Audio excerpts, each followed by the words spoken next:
right, Shabbat Shalom, everyone. So in front of you should have a source sheet. If not, I've got one extra up here. You can also feel free to share it with your neighbor. I'm pretty sure everyone should and does have one. So you can see the class. The title of the class is called "Careful the Things You Say: Understanding Jewish Ideas Around Damaging Language." So this is a big one this high holiday season, right? We not only are we plumbing the depths of our souls and thinking about our actions tied to that, we're really thinking about our language and how our language impacts those around us and also ourselves, right?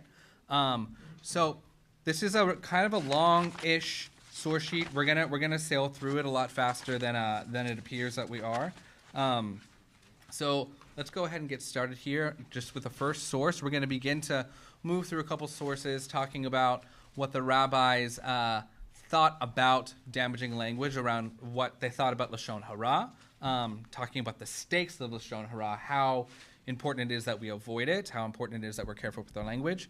And then we're going to work through some sources to think about what can we do to sort of take a pause in those moments when we feel tempted to, let's say, gossip or to say, share some sort of piece of information about somebody that we may or may not know is true. In the hopes that we can loop that into the work that we're doing during this Elul leading up to the high holiday season. Well, the high holidays. We're in the high holiday season right now. What am I saying? So first source here is from Baba Metzia 58b. Can I get any volunteers to read it in the English for us? Okay. Yeah, and I think we're going to be using, sorry, Bobby, I think we're going to be using the microphone as well, if you're okay, all right with that. So.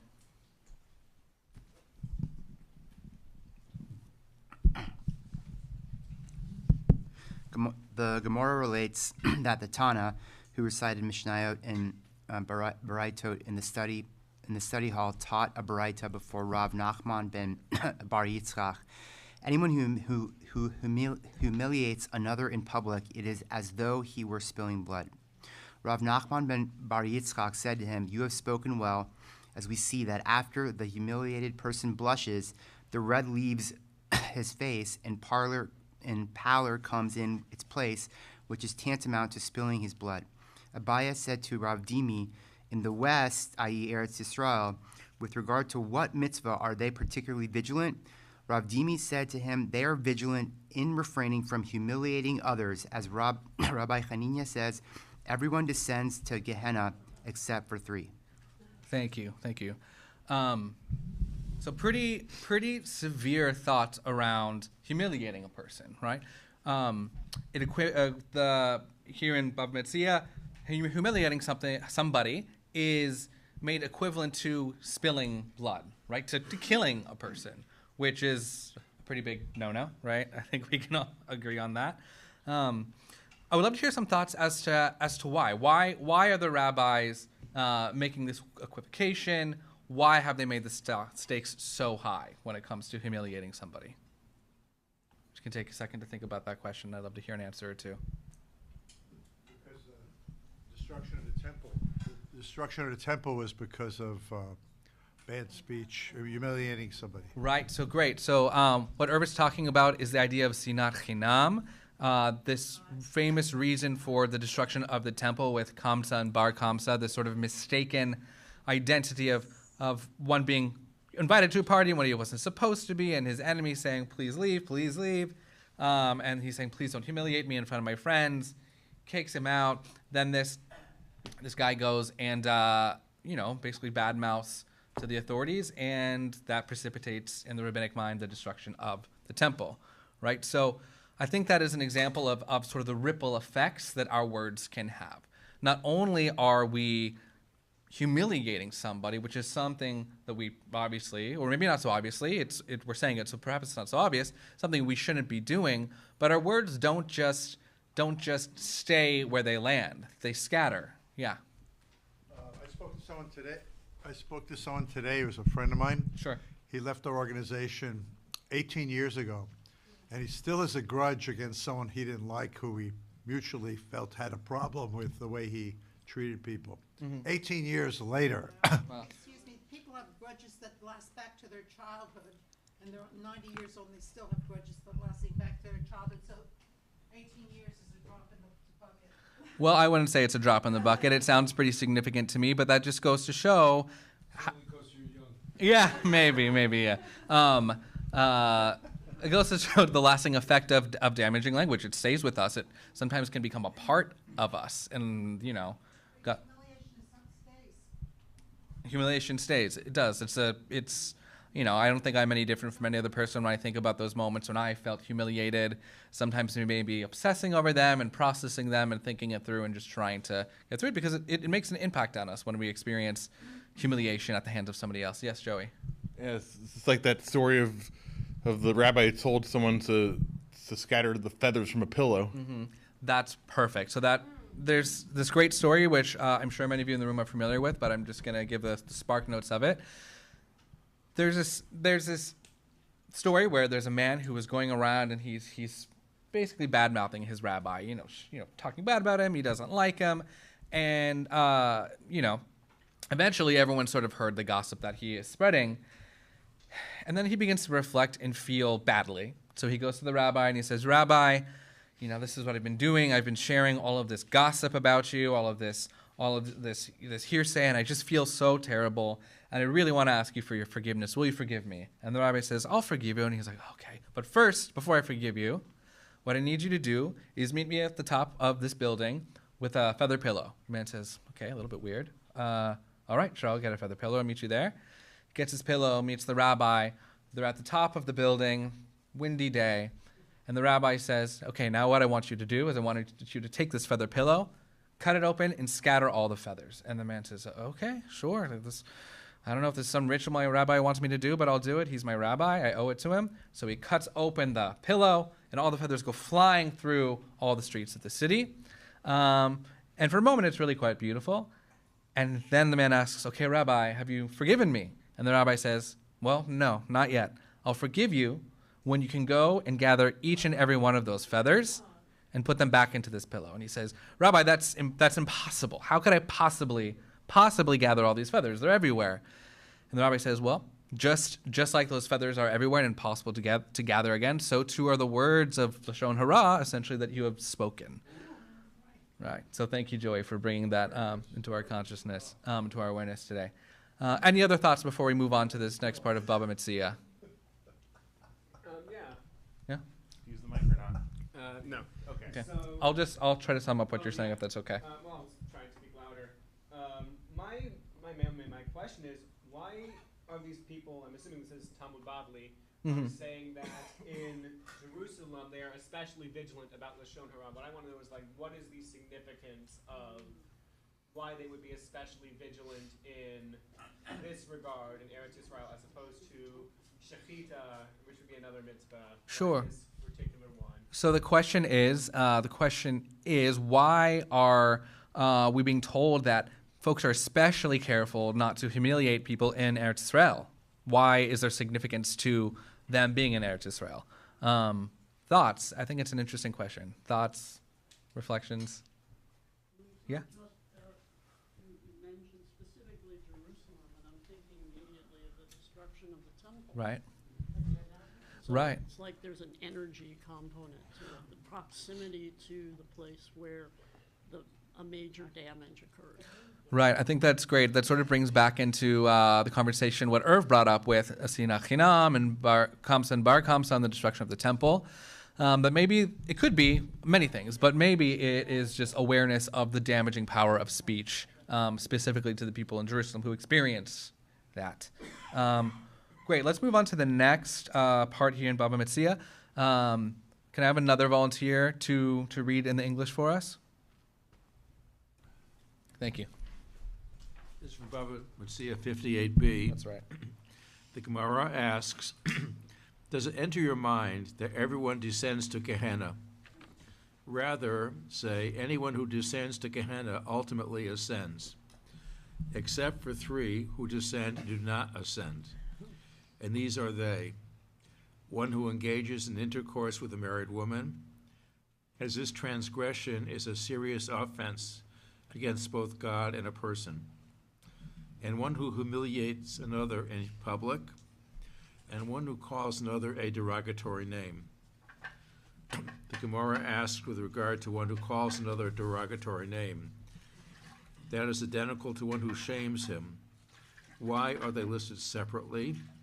The Gemara answers, although the victim grew accustomed to being called that name in place of his name, and he is no longer humiliated by being called that name, since the intent was to insult him, the perpetrator's punishment is severe. Great, thank you. Wow. First impressions, first thoughts. Again, we can take a second to sort of let that marinate. I agree with it. You agree with it? The intent was to insult. Can you say that one more time? If the intent was to insult, Uh-huh. no, So if the intent is to insult, even though someone has grown accustomed to a name, it may not necessarily hurt that person. There is still a level of punishment to the person because of their person who said the name because of their intention. Great. Yeah. All right. Well, I think this really drives home again the sort of severity of Lashon Hara, damaging speech. And this term Lashon Hara, we'll get to the definition, but it literally means an evil tongue, which is just such a funny thing to think about. So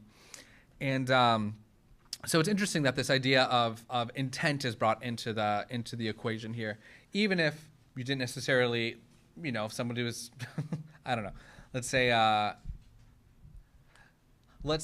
in Mexican culture, for example, it's pretty common to give people nicknames based on their physical appearances. Growing up, I used to be called flaco a lot, which means like skinny. I'm not so flaco anymore. Working on it, but let's say somebody started calling me gordito, which means like little, like big guy. If I knew, hey, like that's what he's just kind of like giving me a nickname. But if his intention was to shame me, that intention would factor into sort of the punishment for that language, right? And just a small example, but I'm confident that everybody in this room has an experience at least similar to that and can relate to this text. So we're going to continue to move through our source sheets here. We're going to be looking next at the Mishnah Torah. The Mishnah Torah is the Rambam's famous compendium, of halacha, of Jewish law. And he sort of gives us, he gives us a couple ideas about what the punishments for Lashon Hara are, what is Lashon Hara, and what it does to us. So another volunteer to read in the English, the first Mishnah Torah source here. Would you like to read it? Okay, thank you. So right here? Yeah, it's just Mishnah Torah, Human Disposition 7:3. Okay. Our sages said, there are 3 sins for which retribution is exacted from a person in this world and for which he is nonetheless denied a portion in the world to come. Idol worship, forbidden sexual relations, and murder. Lashon Hara is equivalent to all of them. Whoa. Yeah. Whoa is right, yeah. Our sages also said, anyone who speaks Lashon Hara is like one who denies God, as implied by Psalms 12:5. Those who said, with our tongues we will prevail, our lips our own, who is Lord over us? In addition, they say Lashon Hara kills 3 people, the one who speaks it, the one who listens to it, and the one about whom it is spoken. The one who listens to it suffers more than the person who speaks it. Thank you. So we see here we're wrenching it up another level, right? It is so bad that not only is it equivalent to murder, it's actually worse than idol worship, forbidden sexual relations, and murder combined, right? So the Rambam is saying it's even worse than you think. And not only that, it does damage to all kinds of people. It does damage to the person who speaks it, to the one who listens to it, and the one about whom it is spoken. And so I would like to hear some just impressions on that damaging the person who says it, the person who listens to it, and the person who speaks it. Well, it's interesting about the person who speaks it, who listens to it. Uh-huh. Because we all listen to it, right? So what he's trying to do is basically young ladies, can you please, one meeting? Thank you. I'm a union organizer. I know how to do this stuff. It didn't work evidently. But no, seriously, what I'm thinking about just as I'm speaking is that what I think he's trying to say is it's incumbent of us when someone does Lashon Hara to stop it. That's That's what I got out of it. And yeah. I plead guilty to spreading it, and I plead guilty to not stopping it. So this is have a special restorative justice evening for me. Sure, and I think this is when we talk about when we do our kind of famous communal vidui, when we see everything in the plural, right? Bagadnu, gazalnu, I've stolen, I have uttered falsehood, all of these things. It's a collective sort of sin, because whether or not we spread Lashon Hara, we hear it, and we may not do anything about it. The hope is that we will, but it doesn't mean that we do. And it damages them in many ways, I think, the person who hears it, because then it puts them in a position to ask themselves, am I going to do something about it, right?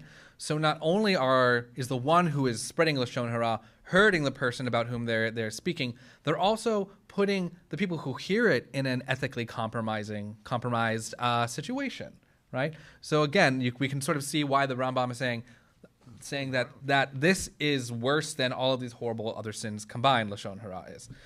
Great. Any other thoughts before we continue to move forward with the Mishnah Torah? I just find it curious that we're talking about gossip or speech about a person. We're not strictly speaking about lying. And I don't know what to make of that. Well, first, On the evening news, I have to say it. Well, hold on. Just let him finish his thought, please. question that does it matter if it's what someone is saying is true, but I don't know, maybe abusive about the person they're speaking about? Yeah, I can see how lying can be something that should be strictly prohibited. I mean, there's the line about distancing yourself from falsehood, but I don't know, selling some fake product that you say is going to make you healthy and it's poisonous or something like that. But it's just it's so severe to specifically talk about another person. Well, I think that actually leads us beautifully into this next part of the Mishnah Torah, if you'd be willing to read it to us in the English. Is that all right? Sure. Yeah. Thank you. So Mishnah Torah, Human Dispositions 7:4. There are certain matters which are considered the dust of Lashon Hara. What is implied? For example, a person says, "Who will tell so and so to continue acting as he does now?" Or, "Do not talk about so and so. I do not want to say that what happened," or the like. Similarly, it is also considered the dust of Lashon Hara when someone speaks favorably about a colleague in the presence of his enemies, for this will surely prompt them to speak disparagingly about him. In this regard, King Solomon said, in Proverbs 27:14, one who greets his colleague early in the morning in a loud voice curses him, for his positive act will bring him negative repercussions. Similarly, to be condemned is a person who relates Lashon Hara in frivolity and jest, as if he were not speaking with hatred. This was also mentioned by Solomon in his wisdom, Proverbs 26:18-19, as a madman who throws firebrands, arrows, and death and says, "I am only joking." Also to be condemned is someone who speaks Lashon Hara about a colleague slyly, pretending to be innocently telling a story without knowing that it is harmful. When he is reproved, he excuses himself by saying, "I did not know that the story was harmful or that so-and-so was involved." Great, thank you so much. And so that brings in this idea of well, what if what you're saying is, which is what you were telling us before, asking the question, what if what you're saying is true? And here we can clearly see, even if something is true, it can be considered a vak Lashon Hara, which literally means the dust of Lashon Hara.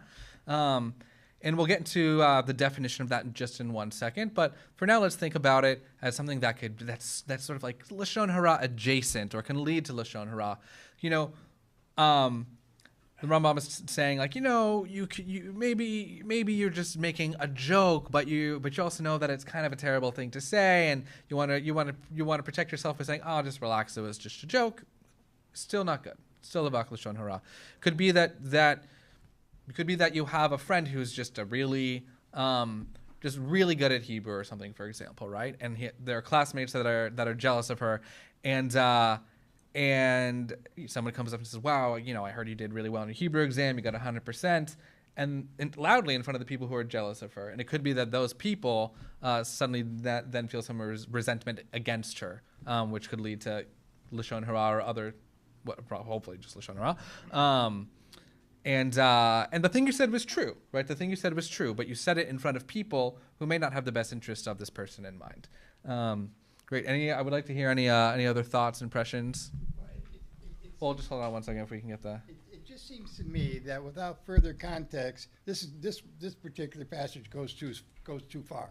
Goes too far. Okay. Yeah, Say more. because of course you greet your colleague energetically in the morning. Of course, I'm with colleagues every morning. Mm-hmm. We greet each other.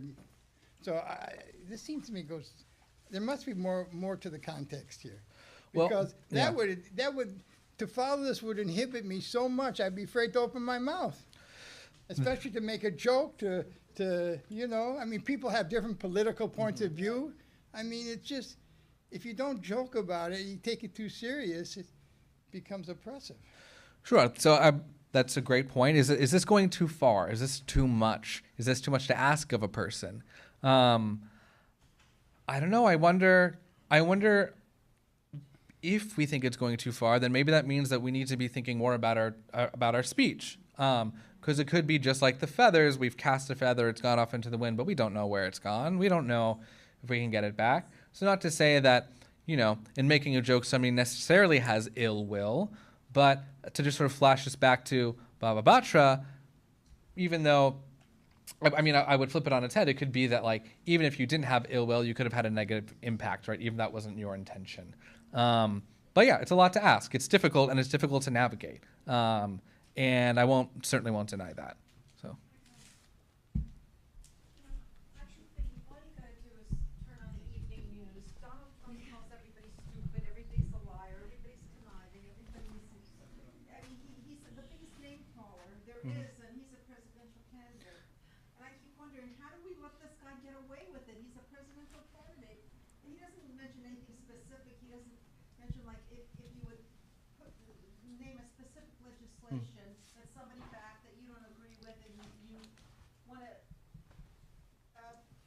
bring out why you don't agree with it, why it was a bad choice, that's one thing. But when you're just plain saying everybody who's running the government is stupid, which he does say, he did say that in a speech, yes.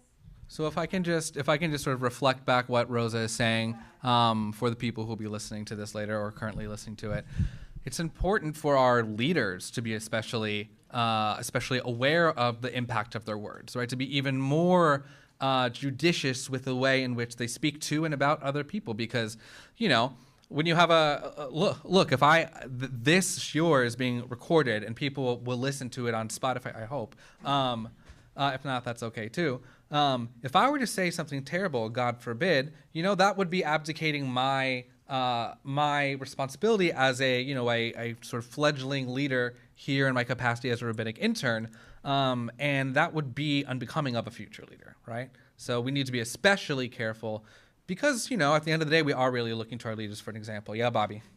Yeah, I just want to second that. In terms of the point that you were making about being, like, concerned about being too sensitive of saying or doing anything, and I think, we as a people are very sensitive and very thoughtful to the extent that we put fences around a lot of things, right? Whether it's Lashon Hara or the way we keep Shabbat or whatever. And I think that,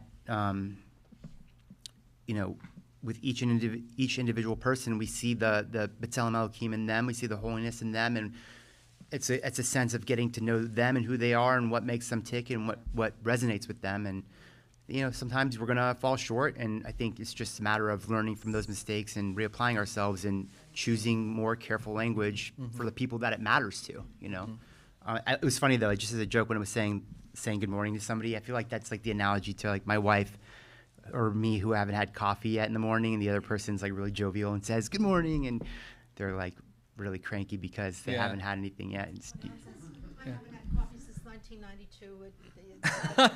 Well, so in the interest of time, I'm going to sort of move us through our sources a little bit quickly. Thank you for that. Bobby, would you actually be able to read us this next definition of Lashon Hara and Avak Lashon Hara? The adverse criticism? That's right, yeah. Okay, adverse criticism and gossip in Leviticus 19, verse 6 is forbidden. 16, excuse me. It is forbidden to mention disparaging things in conversation about another person, even if they are true. False disparaging remarks are considered an even more serious sin under certain conditions. So it's motzi shem ra, so bringing about a bad name. Motzi shem ra. Under certain conditions, remarks are. It may be permitted to mention matters that are already public knowledge. The sages extended the scope of this prohibition and forbade many other forms of gossip, referring to them as avak lashon hara. The dust of lashon hara. Exactly. Included in this category are statements that are not themselves harmful to the person mentioned, but might prompt others to make disparaging remarks. The sages frequently mention the severity of this prohibition, declaring that it is equivalent to the most serious sins, such as murder and adultery. Talmud Reference Guide, the Stein-Salz edition. Thank you.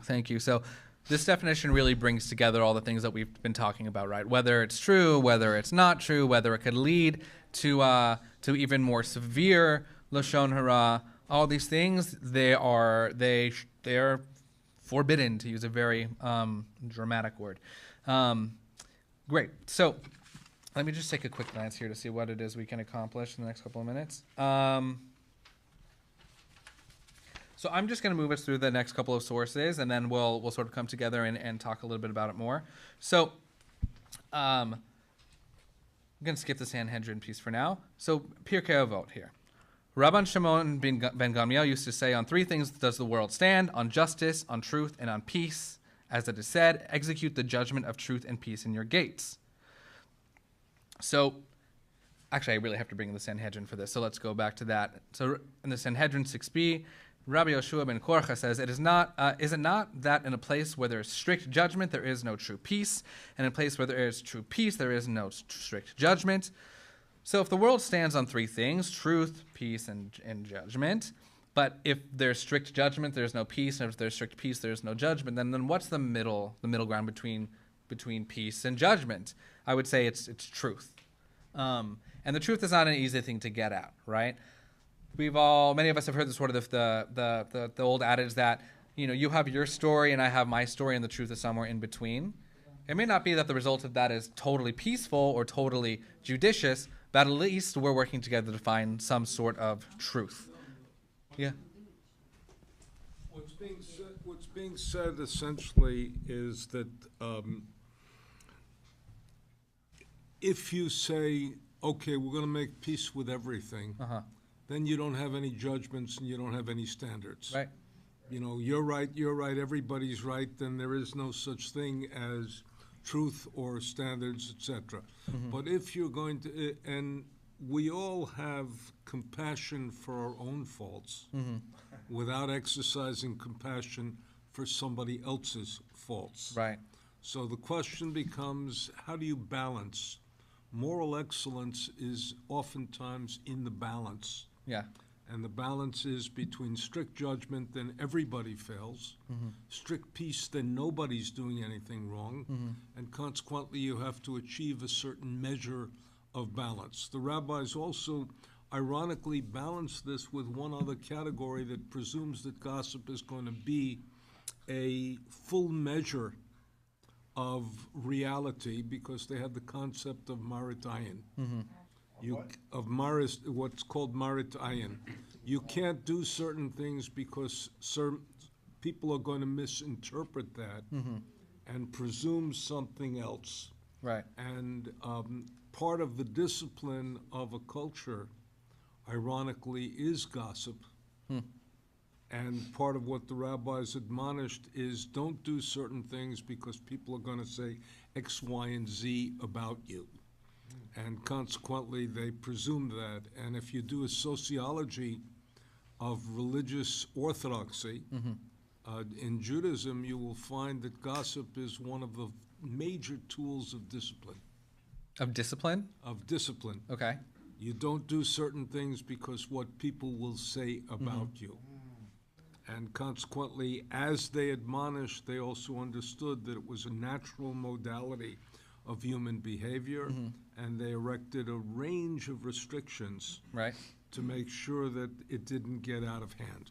Once upon a time, gossip, though, it served a real purpose, because one upon a time, we didn't have the communications that we have today, and the way people got the news was basically through gossip, so to speak. Like, let's say you're in a, in a shtetl in Russia, and word is spreading that there's a massacre in another village or something like that. People basically relied on gossip to get the news, but suddenly their communications are way more sophisticated these days. Sure. So if I can, yeah. Puts gossip in another perspective. Mm-hmm. What's very, very common in a lot of places, I saw this when I was in the Army, I've seen it, with, it's in colleges and everything, people getting, the football team or somebody, they get together with a bunch of beers and they basically are gossiping about other people. Right, right. So if I can just, Rosa, if I can just reflect back what you're saying, only because we're beginning to run out of time, that gossip actually does have some sort of utility to it, or at least used to. Yeah, and so, and at the same time, there needs to be an awareness of what we're doing, because you could lead people to gossiping, right? I'm just trying to bring something out of these two points together, which I think in a way also sort of brings in the idea of brings in Marat Ayin, sort of in my mind, based on not putting a stumbling block before the blind. You could be seen as someone who's supposed to model specific behavior, and if you're modeling incorrect behavior, you may be telling people or leading them to believe that, oh, this is the right kind of behavior, and then they may go on and imitate what you're doing, and you have led them astray, which is not great, and I think also sort of speaks again to the stakes of being mindful of our language, because at the end of the day, what we say is not just about our experience about us. It's about what it says, not only at the sort of the Peshat level, but at the sort of deeper societal level. So let me just look here really quick. I want to just move us through these last couple of sources, and then we're going to conclude here. So our next source here in Pirkei Avot, Hillel said, "Do not separate yourself from the community. Do not be sure of yourself until the day of your death, and do not judge your fellow until you have reached his place." So essentially, one of the things that's being said here is don't be so sure of yourself. You may think that something is true, but you should really be humble, and you should probably confer with other folks before making some kind of determination, so much so that here in this next pasuk, Devarim 17:6, a person shall be put to death only on the testimony of two or more witnesses, and no one shall be put to death on the testimony of a single witness. And this is to say that, again, the stakes are high. If the rabbis are thinking of Lashon Hara as being, in a way, equivalent to murder, to spilling blood, then who are you to be wielding the sword alone? Right? Who are you to be spreading some sort of falsehood that could then potentially lead to someone's death? If we're going to make some sort of decision, it can't be alone, especially when the stakes are so high. And the information that comes into our lives through our ears, through our eyes, and what comes out is something that we really need to be very cognizant of and careful of, because it could seem like a light joke about somebody, but it could be really something that's hurtful to that person. That person's not there to defend themselves. It could be something actively damaging, and also that's obviously not so good. And it could be that you have no idea that this is going to hurt a person. So I just want to conclude here with what Rabbi Alan Liu says in his book, This Is Real and You're Completely Unprepared, which many folks have gotten the habit of reading every high holiday service. He brings in a holiday season, He brings in this interpretation of this Hasidic commentary, the Iturei Torah, and I'm quoting this from his book, about a pasuk at the beginning of our, currently still this week's Parsha Shoftim. "You shall appoint magistrates and officials for your tribes and all the settlements that your God is giving you, and they shall govern the people with due justice." So this is the interpretation of the Iturei Torah says in Rabbinic and Rabbi Liu's summation, there are 7 gates, 7 windows to the soul, 2 eyes, 2 ears, 2 nostrils, and the mouth. And everything that passes into our consciousness must enter through one of these gates. So at the deepest level, the passage cited above has nothing to do with the establishment of a system of judges and courts, but deals rather with being mindful of the process of consciousness itself. So as we move around our day to day, talking about ourselves, talking about one another, things we've heard on the news, we need to be really cognizant of what's